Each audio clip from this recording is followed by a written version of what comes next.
Peter Wayne took the letter out of the machine, broke the seal, and examined it curiously. It was an official communication from the Interstellar Exploration Service. It read, "From Lieutenant General Martin Scarborough, IES, to Captain Peter Wayne, Preliminary Survey Corps. Report immediately to this office for assignment to IES Lord Nelson. Full briefing will be held at 2200 hours, 14 April 2103.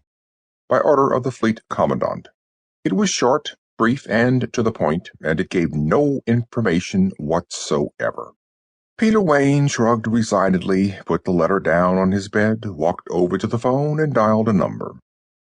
A moment later, a girl's face appeared, blonde-haired with high cheekbones, deep blue-green eyes, and an expression of the lips that intriguingly combined desirability and crisp military bearing. "Lieutenant James speaking," she said formally. Then, as Wayne's image appeared on her screen, she grinned. "Hi, Pete. What's up?" "Listen, Sherri," Wayne said quickly. "I'm going to have to cancel that date we had for tomorrow night. I just got my orders." The girl laughed. "I was just going to call you. I got a fact sheet, too. Looks as though we won't see each other for a while, Pete." "Which ship are you getting?" "The Lord Nelson." It was Wayne's turn to laugh. "It looks as though we will be seeing each other. That's my ship, too. We can keep our date in the briefing room." Her face brightened. "Good, I'll see you there, then," she said. "I've got to get my gear packed." "Okay," Wayne said. "Let's be on time. You know how General Scarborough is." She smiled. "Don't worry, Peter. I'll be there. So long for now." "Bye, Sherri." He cut the connection, watched the girl's face melt away into a rainbow-colored diamond of light, and turned away. There were a lot of things to do before he could be ready to leave Earth for an interstellar tour of duty. He wondered briefly as he started to pack just what was going on. There was usually much more notice on any big jump of this order.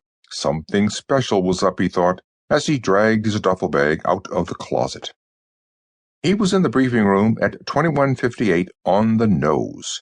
The Interstellar Exploration Service didn't much go for tardiness, but they didn't pay extra if you got there a half-hour early. Captain Peter Wayne made it a point of being at any appointment 2 minutes early, no more, no less. The room was starting to fill up with men and women Wayne knew well, had worked with on other expeditions, had lived with since he'd joined the IES. They looked just as puzzled as he probably did, he saw. They knew they were being called in on something big, and in the IES, big meant big.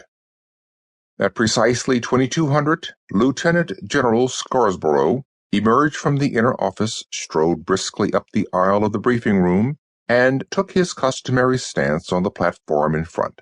His face looked stern, and he held his hands clasped behind his back. His royal blue uniform was neat and trim. Over his head, the second hand of the big clock whirled endlessly. In the silence of the briefing room, it seemed to be ticking much too loudly. The general nodded curtly and said, "Some of you are probably wondering why the order to report here wasn't more specific. There are 2 reasons for that. In the first place, we have reason to believe that we have found a substantial deposit of double-nucleus beryllium." There was a murmur of sound in the briefing room. Wayne felt his heart starting to pound. DN beryllium was big.